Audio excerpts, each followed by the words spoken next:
Bonjour Bruno.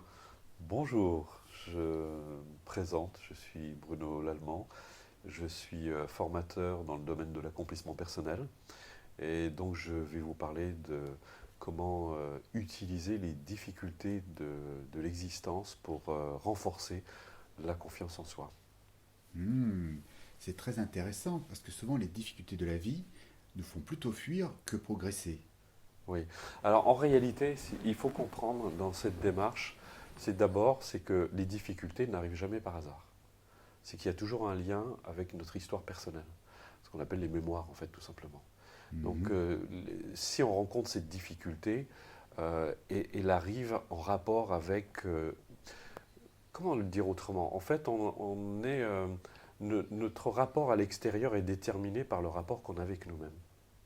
Et donc, si je vais rencontrer telle ou telle personne, si je vais rencontrer tel ou tel obstacle, par exemple, je sais pas, on va essayer de donner un exemple concret pour que les gens comprennent.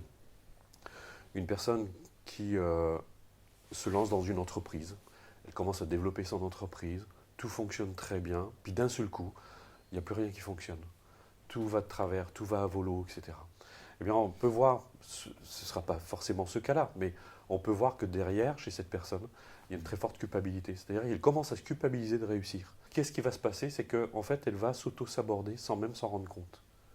Et donc, très très inconsciemment, elle va faire qu'elle va attirer toutes sortes de situations qui vont aller à l'opposé de ce qu'elle désire.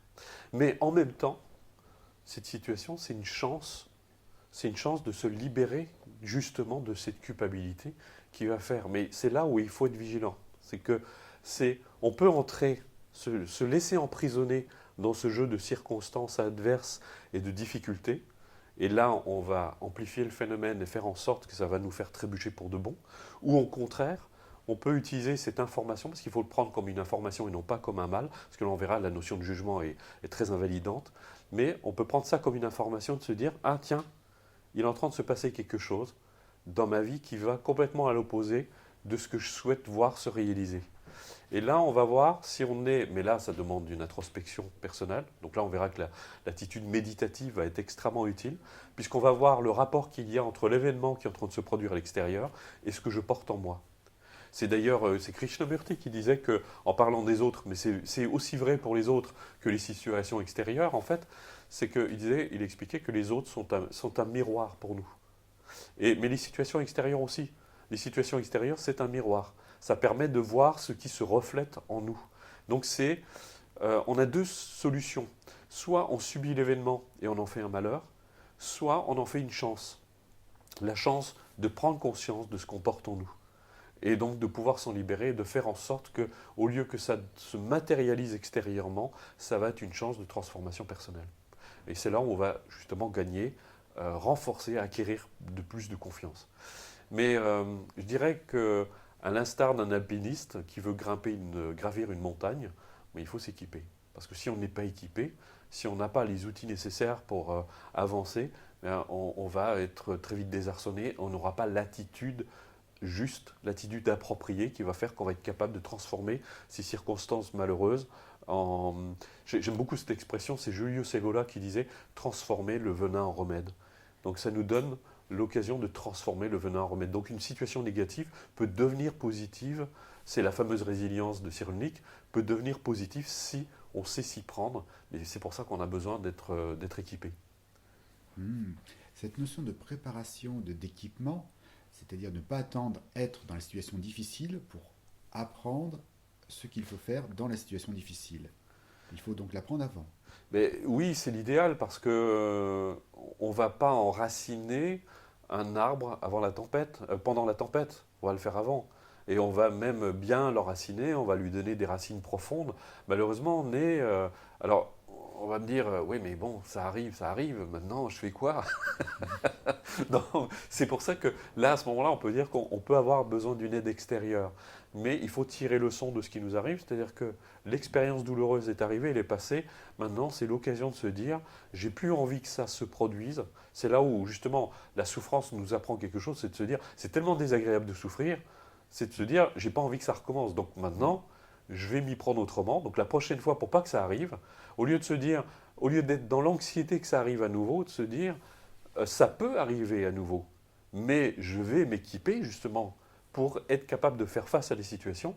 Et c'est là où on va voir des démarches comme l'accomplissement personnel, la méditation, ce genre de choses, vont nous donner les moyens, les outils pour être capable d'affronter ces situations adverses.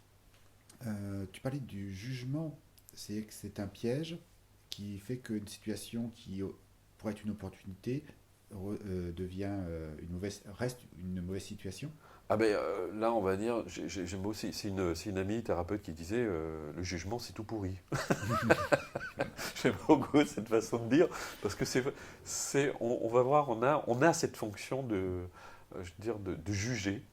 Le jugement prend racine dans la notion, dans notre vision ordinaire de la réalité, parce qu'on juge en bien et en mal. Et pourquoi on juge en bien et en mal? Parce qu'on a une vision superficielle de la réalité.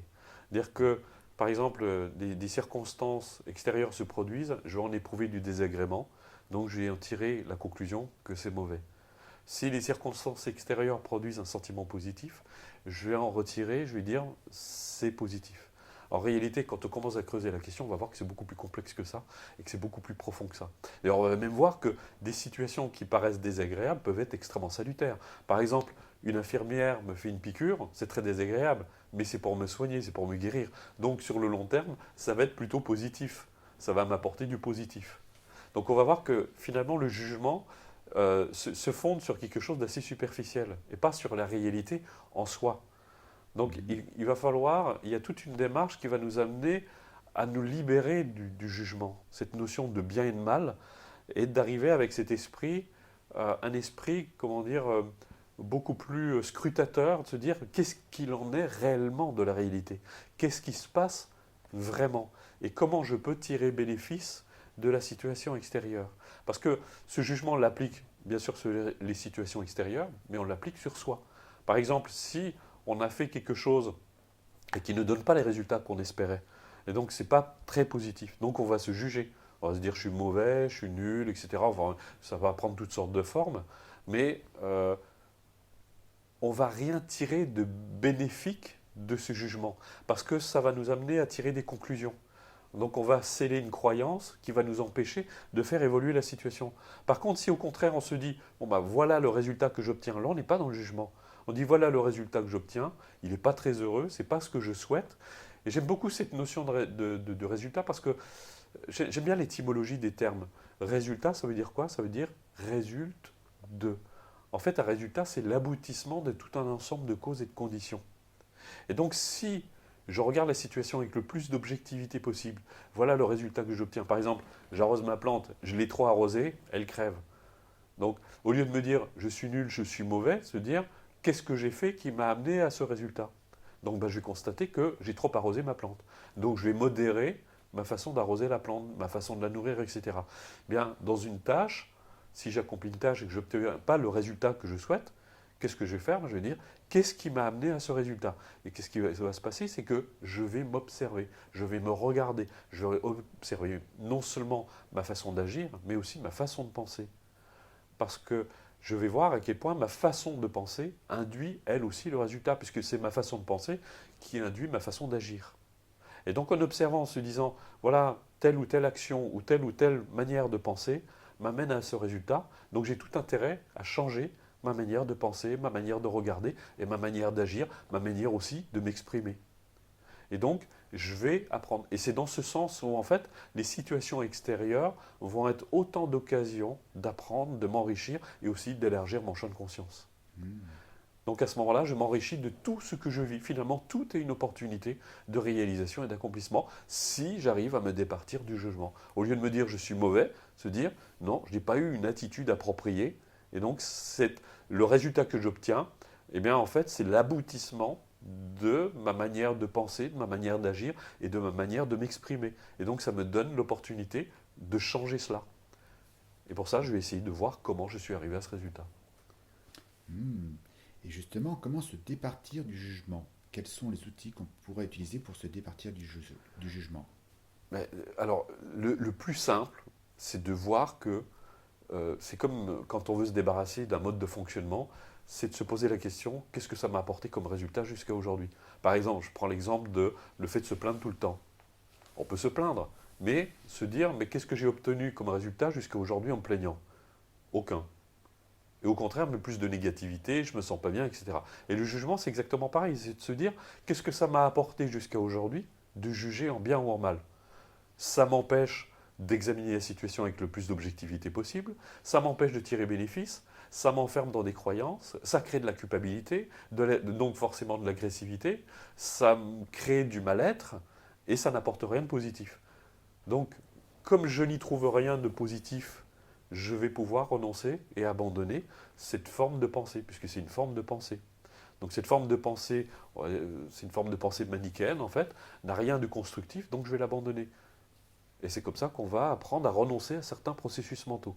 J'ai entendu un jour, c'était un sage avec qui que je suivais, et il nous posait la question, qu'est-ce que vous ont apporté jusqu'à aujourd'hui vos modes de fonctionnement? Est-ce que ça ne vaut pas la peine de les réviser, de les réexaminer à la lumière de votre conscience claire discriminante pour essayer d'adopter un mode de fonctionnement qui, lui, soit beaucoup plus constructif, beaucoup plus positif et qui vous apporte des bénéfices dans votre existence. Et donc on va voir que le jugement, lui, justement, n'apporte rien de constructif et de positif. Puisque, à part juger, c'est tout ce que ça apporte. Et donc, ça nous enferme dans des. Ça finit par sceller des croyances. L'autre, il est comme ceci, l'autre, il est comme cela. Et donc, comme je l'ai dit au départ, on est avec les autres finalement comme on est avec nous-mêmes. Parce que quand on juge les autres, c'est parce qu'on se juge soi-même et inversement. Donc, ça va toujours dans les deux sens. Donc, si j'arrête de me juger, en fait, je m'ouvre à un immense champ de possibilités. J'ouvre des possibilités. Alors que si je suis toujours dans le jugement, en fait, je m'enferme dans une façon de penser qui me limite et qui m'empêche de voir beaucoup plus de choses sur moi. Donc on va voir à quel point la croyance, de toute façon, c'est toujours limitant. Est-ce qu'on peut justement définir la croyance comme la façon dont je vois le monde et la façon dont le monde se reflète à moi? Mais en fait, il faut aller beaucoup plus... j'entends souvent dans les courants, que ce soit spiritualistes ou de pensée positive, où on dit vous êtes ce que vous pensez être. En fait, non, justement, c'est faux. On n'est pas ce qu'on pense. On est beaucoup plus que ça.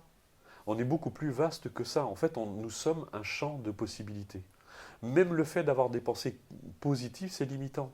C'est de se dire je me vois de telle ou telle façon. Mais en fait, je vais donner un exemple. J'ai travaillé avec Michel Sausset, qui travaille sur la sémantique. Et il expliquait qu'en fait, le mot n'est pas l'objet qu'il désigne. Et que l'objet lui-même reste très limité. Et il nous avait demandé, par exemple, prenez un stylo, qu'est-ce que vous voyez? Alors tout le monde évidemment dit, je vois un stylo. Ils disent non, c'est pas un stylo. Et nous, on ne comprenait pas. Et il nous a demandé de pousser la réflexion. Il disait, qu'est-ce que vous voyez réellement? Qu'est-ce que c'est exactement ce stylo? Et puis, à force de réflexion, de méditation, mais bon, il nous a donné quand même un sacré coup de main. Il disait, en fait, vous avez un univers. C'est pas un stylo. Si vous mettez un microscope atomique sur le stylo, vous allez voir un ensemble d'atomes qui va à l'infini. C'est un immense champ de possibilités. Et il disait, vous vous laissez enfermer dans la fonction. Quand vous voyez un bol, vous dites c'est un bol. Et vous ne pensez qu'à mettre un contenu. Mais ce bol, vous pourriez l'utiliser pour plein de choses. Pour plein d'autres choses. Mais comme vous le voyez comme un bol, eh bien vous l'enfermez dans une seule fonction. Eh bien vous faites exactement la même chose avec vous. Donc quand on s'enferme dans des croyances, on se dit je suis comme ceci, je suis comme cela, je suis. Même si on est positif, on s'enferme dans une limite. Alors que s'il n'y a plus de croyances, en fait on a un champ de possibilités immense. Et là, on a une créativité qui s'étend à l'infini. Et c'est ça qui est fantastique. J'ai fréquenté un grand maître tibétain pendant 15 ans. Et un jour, il recevait une psychanalyste chrétienne. Et à la fin, elle lui a demandé quelle est votre foi? En quoi croyez-vous? Et il lui a répondu je ne crois en rien. Je crois en tout et je ne crois en rien. Je suis un homme libre. Et j'ai trouvé ça absolument incroyable. Et je me suis dit mais c'est extraordinairement juste. Quand il n'y a pas de croyance, il n'y a pas de limite. Même des croyances positives, ça limite. Et donc ça nous donne vraiment ce champ immense de possibilités. Et on est toujours dans un immense champ de possibilités. Tout devient possibilité. Et ça rejoint la physique quantique, qui dit que en fait, tout est champ de possibilités. Que la séparation entre les objets de nos perceptions, en fait, est une illusion. C'est que tout est lié. Et comme ça, on est tout le temps ouvert. Donc une expérience n'est ni positive ni négative, c'est une possibilité ou pas. Donc à nous d'en faire une possibilité ou pas. C'est soit je me dis, effectivement, c'est négatif, et à ce moment-là, je vais souffrir, mais je peux aussi garder mon champ de conscience ouvert en disant qu'est-ce que je peux retirer de cet événement, même s'il n'est pas très heureux, même s'il n'est pas très positif. Même dans des expériences extrêmement cuisantes. Je donnais même un exemple complet. Un jour, je recevais une amie qui avait été diagnostiquée maniaco-dépressive. Et elle me dit, je suis maniaco-dépressif. Et je lui dis comme ça, je lui dis non, t'es pas maniaco-dépressif. Elle dit, mais si, le psychiatre me l'a dit. Je lui dis non, t'es pas maniaco-dépressif. Elle me dit, mais je comprends pas. Je lui dis, tu es en train de t'enfermer dans une étiquette. Donc dès l'instant que tu t'enfermes dans une étiquette, voilà, as scellé une croyance. Et ça t'empêche d'avoir des possibilités. Je ne dis pas que le psychiatre a tort. Je dis que tu es en train de t'enfermer dans une vision de toi-même qui va faire que, qu'est-ce que tu vas faire? Tu vas prendre des médocs sans t'ouvrir à d'autres possibilités. Et je dis, il faut voir ça comme ta maladie, c'est un phénomène. Et un phénomène, c'est un ensemble de causes et de conditions. Et cet ensemble de causes et de conditions, il peut être modifié. Il est toujours modifiable. Et c'est ça qui est intéressant quand on médite, ça rejoint la vacuité du bouddhiste en fait, puisqu'ils disent que rien n'existe par soi-même, c'est l'interdépendance, c'est que tous les phénomènes résultent d'un ensemble de causes et de conditions qui est changeant, qui est impermanent, qui se modifie en permanence. Et auquel on participe à toutes ces causes et conditions. Et donc il suffit que je change quelque chose dans ma manière de penser, dans ma manière de voir, pour que le phénomène soit totalement différent. Et donc le phénomène maniaco-dépressif, c'est une étiquette qu'on donne sur une maladie qui est aussi vaste qu'infinie et qui est en changement permanent, comme un nuage qui change à la faveur des causes et des conditions qui l'ont créé. Et quand on a conscience de ça, on se dit, mais en fait, je peux changer ça. C'est pas déterminé, une bonne fois pour toutes. Et c'est ça qui est intéressant dans cet état d'esprit, d'avoir cet état d'esprit tout le temps ouvert, toujours jamais s'enfermer dans une croyance. Parce que dès qu'on scelle une croyance, qu'elle soit positive ou négative, on se limite. Donc, pour toi, la méditation est une clé très très importante. C'est fondamental. La méditation, alors il y a plein d'idées fausses sur la méditation, parce qu'on l'associe à toutes sortes d'états, on parle même d'état de conscience. Le but de la méditation, c'est pas de chercher un état de conscience, c'est pas de penser positivement, c'est pas, ça n'a rien à voir. On peut utiliser, bien sûr, je ne suis pas en train de dire qu'on ne peut pas utiliser la pensée positive. Ça, c'est autre chose, parce que c'est bien d'avoir, comme disait Dalai Lama, d'avoir un ego sain, c'est-à-dire un ego qui soit heureux, positif, tant qu'à penser ou tant penser heureux. Ça aura un effet quand même différent. Mais la méditation, c'est justement de garder son champ de conscience ouvert, c'est de devenir fluide, d'arrêter de faire obstacle aux pensées. Les pensées, c'est comme des nuages qui s'élèvent dans la conscience et on n'essaie pas de les retenir, on n'essaie pas de se les approprier, on n'essaie pas de les changer, on les laisse être. Et plus on va les laisser être, plus on va prendre conscience de leur véritable nature.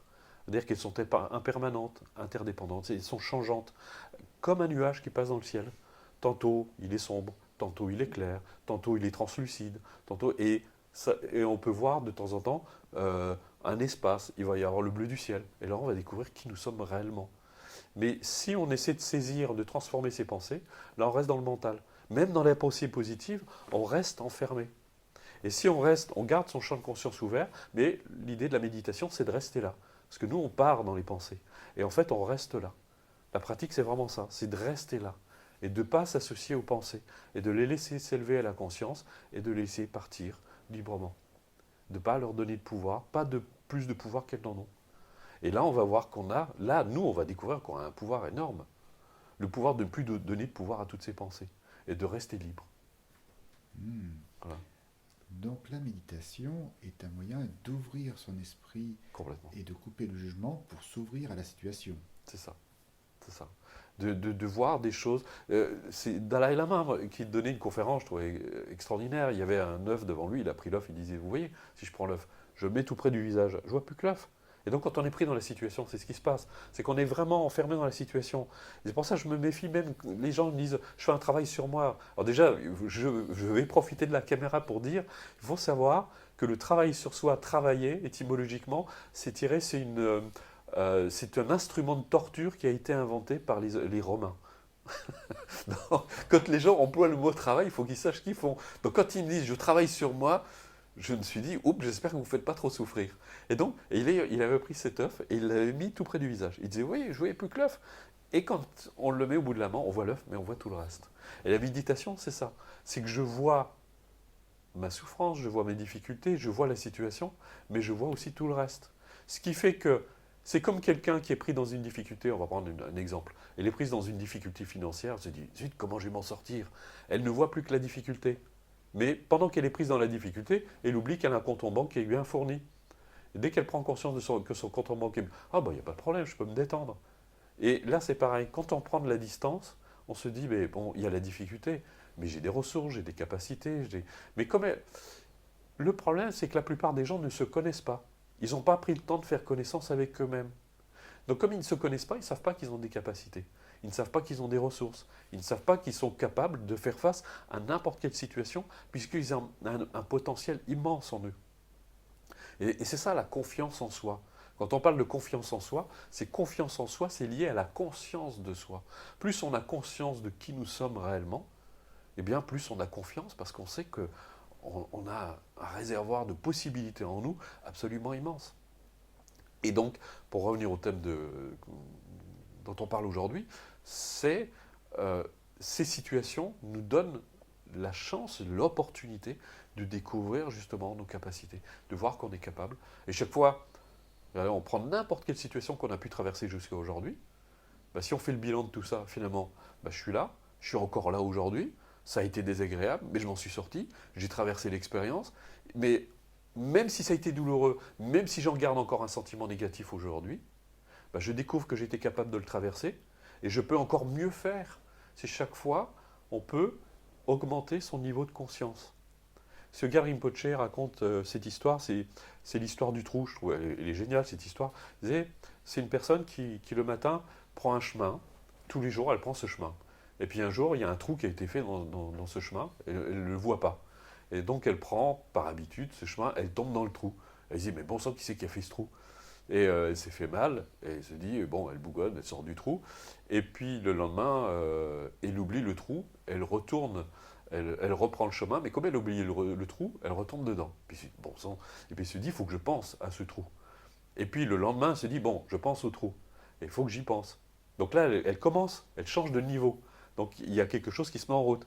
Mais malgré tout, elle oublie le trou, elle retombe dedans. Et chaque fois, elle augmente. Elle se rappelle, elle se dit, là, cette fois, le matin, elle se lève, elle se dit, il faut que je pense au trou. Elle y va, et puis bon, elle commence à marcher un petit peu, puis entre-temps, elle oublie, elle se laisse distraire, elle retombe dans le trou. Et la fois d'après, elle pense au trou, elle arrive devant le trou, elle dit, ah, là, c'est bon. Et elle arrive à contourner le trou. Et chaque fois, elle augmente. Et en fait, nos difficultés, c'est ça. C'est que il faut garder ce niveau de vigilance. Mais on retombe dans les mêmes travers, dans les mêmes pièges, mais il faut toujours garder à l'esprit d'être attentif. Et plus on arrive à augmenter son niveau d'attention, plus on voit venir le problème et on ne se laisse pas prendre dedans. Hmm. Justement, cette histoire d'oubli est intéressante parce que souvent, dans des situations difficiles, on a tendance à revenir dans repli sur soi, focalisé sur le problème. Mais c'est pour ça qu'il faut s'entraîner à l'inverse. Et c'est là où c'est très utile, les pratiques comme la relaxation, la méditation, tout ce qui peut nous aider à nous détendre, à nous ouvrir, à être plus réceptif, à être plus attentif, à élever notre niveau de conscience, à éveiller notre attention. Parce que c'est ça la méditation. On entend tout et son contraire sur la méditation. Le but fondamental de la méditation, c'est simplement d'éveiller notre attention. C'est pas de vivre des états de bien-être, c'est pas de vivre des états particuliers de l'inconscience, c'est pas de pensée positive, c'est d'éveiller notre attention.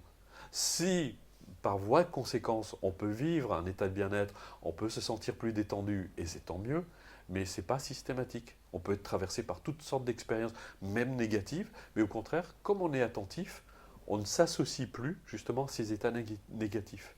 Alors qu'en état vigile ordinaire, qu'est-ce qui se passe? On est complètement identifié à notre négativité, et on devient cette négativité. Alors que grâce à la méditation, on apprend progressivement de plus en plus à se détacher de ça. On commence à ressentir, parce qu'il faut faire, je pense qu'il y a quelque chose qui est très important, il faut bien faire la différence entre ressentir et éprouver une émotion et le fait d'être emporté dans l'émotion, ce qui n'est pas la même chose. Et par la méditation, on apprend à percevoir ces émotions, on ne s'identifie plus, on les laisse être et elles perdent progressivement d'intensité. Hmm. C'est ça la pratique de la méditation. Donc c'est une aide considérable dans le quotidien. La méditation nous permet d'être mieux au quotidien et surtout de gérer, d'appréhender plus facilement les situations difficiles. Bah, on vit la même chose, mais avec des niveaux de conscience différents. Donc forcément, ça change tout. Ça change tout parce que dans un cas, on subit, et dans l'autre cas, on en bénéficie. Donc même une expérience négative devient positive. C'est comme disait Sogyal Rinpoche, c'est le positif dans le négatif comme dans le positif. Donc ça n'a plus rien à voir avec la pensée positive. C'est vraiment, c'est ça, c'est une attitude. L'attitude positive, c'est une attitude. Tu parlais d'accomplissement personnel. Ouais, Euh, euh, Est-ce que ça peut être rebondir sur ce sujet ou est-ce que tu vois quelque chose qu'on pourrait traiter sur ce sujet? bien sûr. Ah, ce qu'on peut faire, en fait, si moi j'ai choisi le terme d'accomplissement personnel euh, plutôt que développement personnel, parce qu'on voit beaucoup dans le développement personnel, il y a beaucoup de choses, et en, en réalité, on n'a pas à se développer personnellement, puisqu'on a déjà tout en nous. Il s'agit de le révéler. C'est pour ça que je préfère, moi, personnellement, parler d'accomplissement personnel. On accomplit, on révèle, on réalise. On devrait même parler plutôt de réalisation personnelle, de réaliser qui nous sommes réellement. Au-delà, et c'est là, c'est important, j'aime beaucoup cette image du ciel et des nuages. Les nuages, on pourrait dire que c'est notre condition ordinaire. Donc, on peut avoir des nuages très sombres, par exemple quelqu'un qui est très colérique, il est très identifié à la colère. Donc il peut être quelqu'un de très intense, très dur, il va être très dur avec lui-même. On a même, on a même des égos mystiques, on a des égos spirituels, mais ça reste de l'ego. On est toujours, parce qu'on est attaché à une certaine image de soi. Mais on passe toujours à côté de la splendeur du ciel qui, lui, est profond, infini, il est très vaste. Et le but de la méditation, c'est justement de réaliser qui nous sommes vraiment au-delà des apparences, au-delà justement des nuages. Et nous, tant qu'on reste identifié, et le développement personnel, en fait, reste au niveau des nuages. On va dire, entre guillemets, pour reprendre le terme très cher à ces domaines, on travaille sur les nuages. Alors, on va essayer de faire un nuage positif, mais ça reste qu'un nuage. Alors que, en fait, l'accomplissement personnel, ça va beaucoup plus loin, puisque le but, c'est de réaliser qui nous sommes réellement. Et que c'est une toute petite partie. Alors, si on a des nuages positifs, c'est pas plus mal. On va avoir des nuages heureux, des nuages joyeux, on aura, mais reste limité dans notre perception de la réalité. Et plus on arrive dans l'accomplissement personnel, la réalisation de soi, c'est vraiment d'avoir cette vue vaste, de plus en plus vaste. Parce que le jour où, alors là je vais toucher à quelque chose de beaucoup plus profond, le jour où on va mourir, là, si on n'a pas réalisé qui nous sommes, c'est terrible, même si on est positif. Donc euh, dans le bouddhisme, entre autres, puisque j'ai beaucoup pratiqué avec les bouddhistes, ils ont deux grandes méditations. Euh, c'est la méditation sur la mort. Ils disent on a deux certitudes. La première, c'est qu'on va mourir. Il n'y a pas de doute là-dessus. Et d'ailleurs, comme disait Dalai Lama, si vous vous inquiétez pour votre mort, ne vous inquiétez pas, vous mourrez avec succès. Puis il éclate de rire chaque fois qu'il dit ça. Et puis, l'autre certitude, c'est qu'on ne sait pas à quel moment on va mourir. Et donc, dans ce sens, il n'y a pas de temps à perdre. C'est maintenant qu'il faut vivre. Il n'y a pas de temps à perdre. Donc, ça permet de trier ses priorités et de réaliser qu'en fait, on a le moment le plus important, c'est maintenant. Donc, on ne va pas se perdre dans des peccadilles, on ne va pas se perdre, faire des conflits inutiles, faire des histoires inutiles, etc. On va vraiment vivre dans l'essentiel. Et ça, c'est vraiment le plus important. Et ça rejoint d'ailleurs complètement le thème qu'on a développé aujourd'hui, c'est de se dire, dans la situation importante, on peut soit se plaindre, s'apitoyer sur soi, de se dire, voilà, je suis une victime, c'est terrible ce qui m'arrive, etc.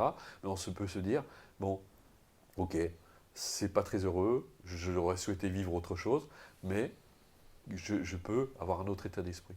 Donc qu'est-ce que je peux tirer comme bénéfice de cette situation qui est douloureuse, plutôt que de me perdre justement dans la négativité inutilement. Dans le bouddhisme, on parle de... le terme, les termes sont très bien choisis, je trouve, et il n'y a quasiment aucun auteur qui le développe de cette manière. Quand on parle de l'esprit ordinaire, qu'on pourrait associer au nuage, on parle de l'esprit. Et quand on parle de ce que nous sommes profondément, donc le bleu du ciel, c'est la véritable nature de l'esprit.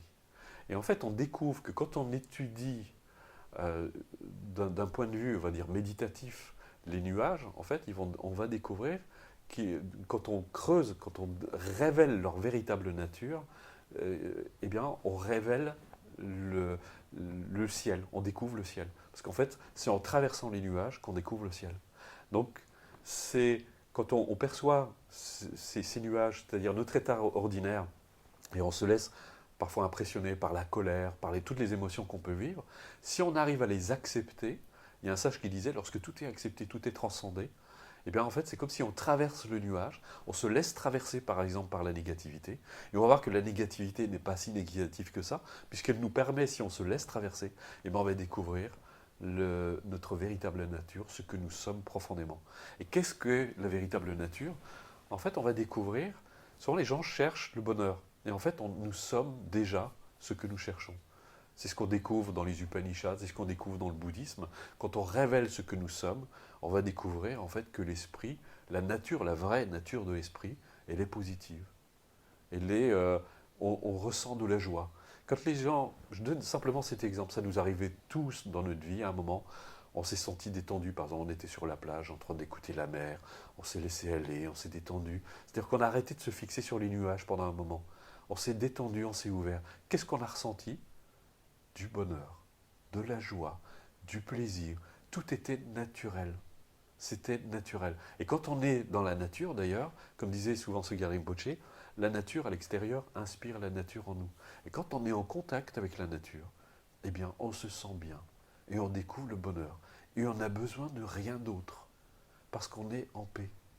C'est notre ego qui nous fait pousser à vouloir nous approprier les choses, avoir des désirs. On veut satisfaire nos désirs. Mais il y a un précepte bouddhiste qui disait, chercher le bonheur en satisfaisant ses désirs, c'est comme essayer d'étancher sa soif en buvant de l'eau salée. C'est-à-dire qu'on passe d'un désir à l'autre, on court après toutes sortes de désirs. D'ailleurs, dans le développement personnel aujourd'hui, on n'arrête pas de dire réalisez vos rêves, faut que plus vous allez réaliser des rêves, plus vous serez heureux. Et c'est pas vrai, parce que je vois tellement de gens qui ont réalisé tous leurs rêves, je leur dis et alors maintenant? Ben voilà, j'ai fait plein de choses, et la question du bonheur, on est complètement passé à côté.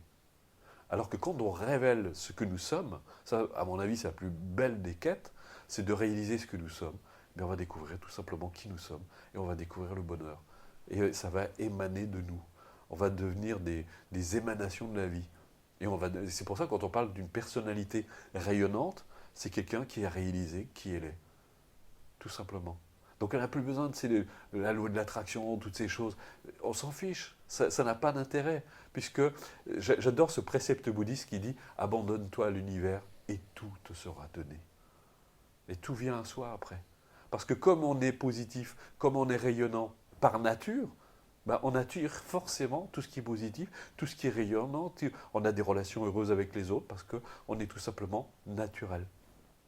La méditation, c'est ça. C'est un état naturel. Ce n'est pas un état fabriqué. C'est tout le contraire. Donc on n'a pas besoin de se bricoler le cerveau à essayer de penser positif. C'est, dès qu'on se détend, on devient positif. Parce que c'est notre nature d'être positif. Même si on voit des pensées négatives, on arrête de s'y associer, on les laisse être. Et elles s'en vont comme un nuage dans le ciel. Il s'en va, il passe, il fait simplement que passer. C'est ce que les bouddhistes appellent la saisie du soi, c'est-à-dire qu'on essaie de s'approprier le nuage, on reste accroché au nuage. Et quand on se détend, quand on s'ouvre, en fait le nuage il s'en va. Et là, on découvre notre vraie nature. Et là, on se sent positif. Comme la personne qui s'est détendue sur la plage. Ah, c'est chouette, ça fait du bien, c'est agréable. Pourquoi? Parce que la nature à l'extérieur a inspiré la nature en elle. Elle découvre que tout est positif. Pourquoi on se sent si bien dans la nature? Parce que la nature révèle la nature qui est tout simplement en nous. Là, c'est aussi simple que ça. Donc on n'a pas besoin de tous ces trucs fabriqués. C'est tout le contraire. Ça, c'est vraiment la nature.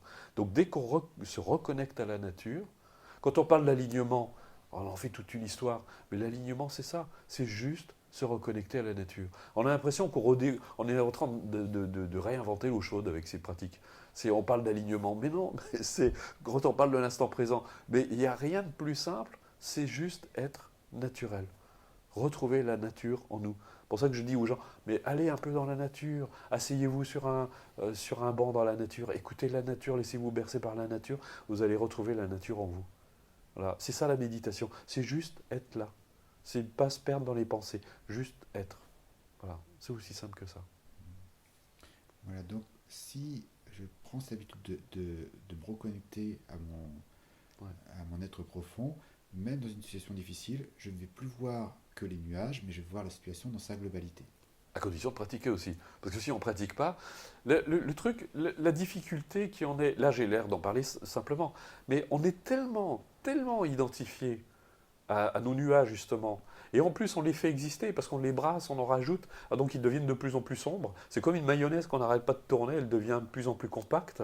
Et en fait, on regarde, par exemple, quelqu'un qui est très en colère. Si on observe, si on s'amuse à observer, j'invite les gens à le faire dans la méditation, d'observer quand on est en colère. Comment ça fonctionne? Eh bien, on va se trouver des raisons d'être en colère. L'autre, il a dit ça, il a fait ça. Puis on alimente.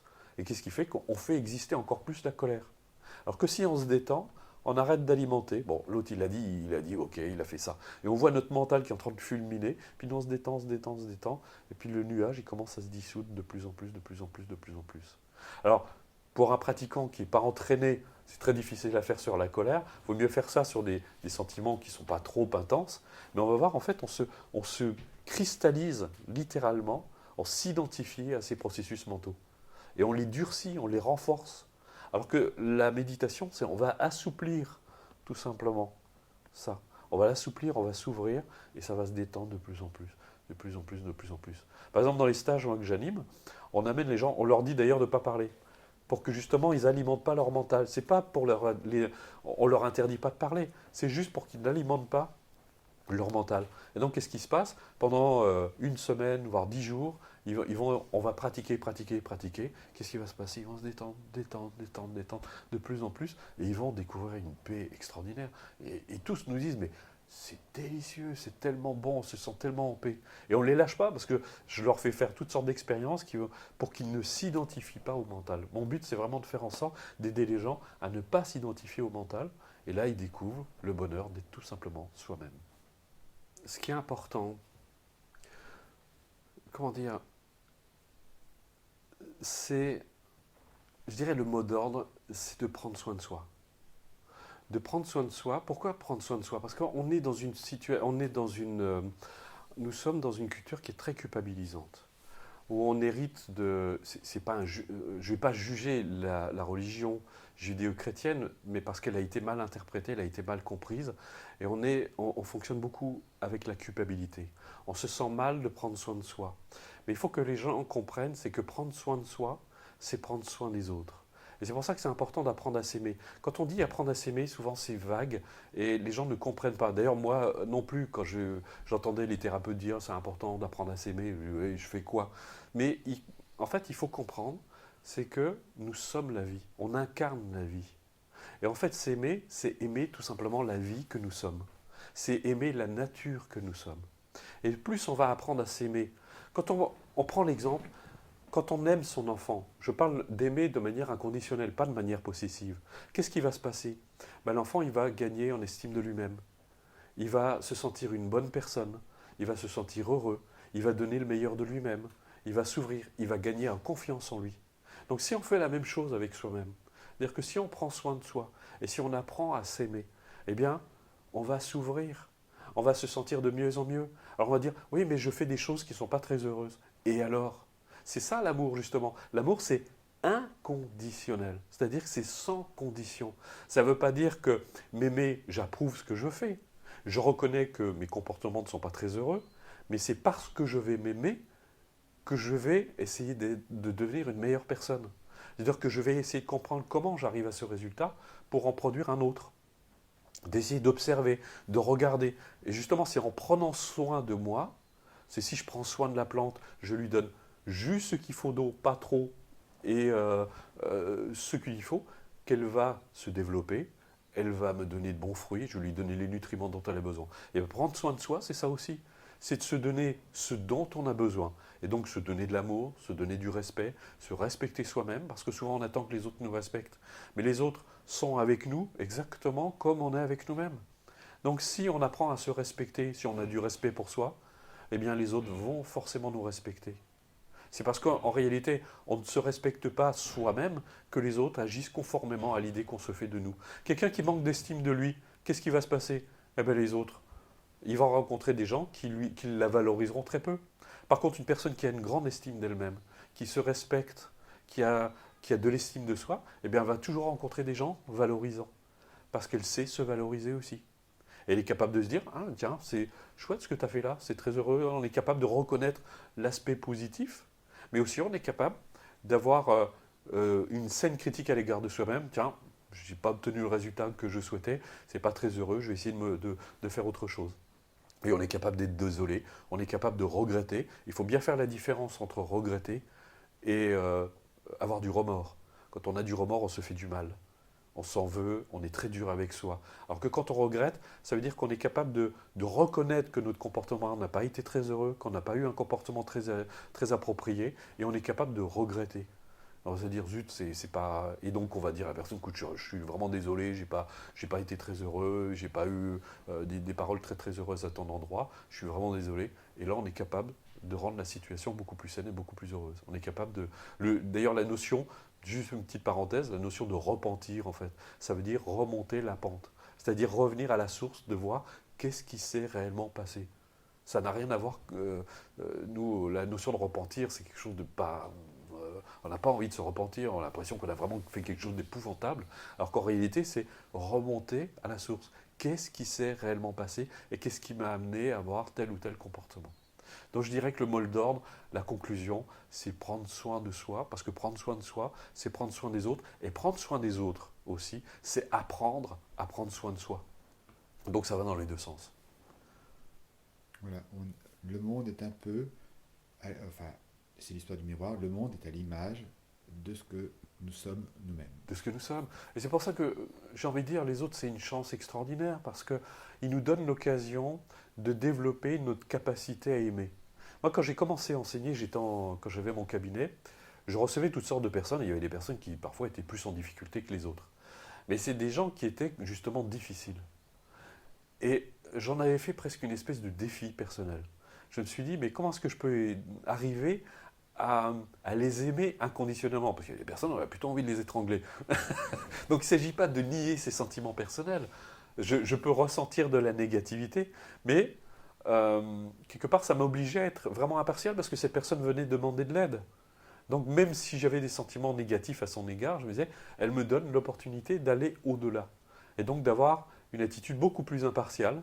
Et donc moi, ça m'aidait à me libérer justement de ma propre négativité. Donc c'était une chance. Et j'ai entendu un jour un maître qui disait, envoyez des gens qui méritent parce que ça va m'aider à m'élever encore plus. Donc c'est pour ça que l'autre, c'est effectivement une chance.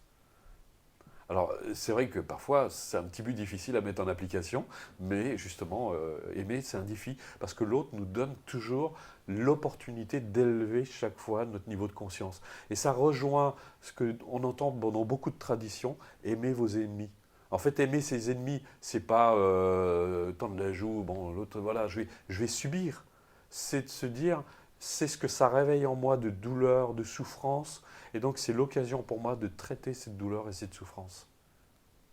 Parce que l'autre, il n'est jamais neutre. Enfin, il est neutre dans ce qu'il est, mais ce qui se réveille, ce qui réveille en moi n'est jamais neutre. Et donc on va voir, il y a toujours, c'est cette notion de mémoire, ça réveille toujours une mémoire. Si je jette un caillou dans l'eau, s'il n'y a pas de boue, s'il n'y a pas de vase, ça ne va pas brouiller l'eau. Par contre, s'il y a beaucoup de vases, eh ben, ça va brouiller l'eau. Donc si quelqu'un m'insulte et que j'ai confiance en moi, ça ne va rien réveiller. Par contre, si ça réveille quelque chose, ça va dire parce que je porte quelque chose en moi. C'est pas parce que l'autre m'a insulté que je souffre. C'est parce que ça réveille quelque chose en moi. Donc ça rejoint ce que les bouddhistes disent. En fait, l'esprit, c'est le créateur du nirvana, c'est le créateur du samsara. Autrement dit, c'est le créateur du bonheur et c'est le créateur de la souffrance. La conclusion, c'est pratiquer, pratiquer, pratiquer, comme disait mon vieux maître. Quand j'allais le voir, j'avais un problème, il ne répondait jamais à mes questions, il disait pratique. Voilà. Merci beaucoup Bruno. Merci Stéphane, c'était un plaisir. Au revoir.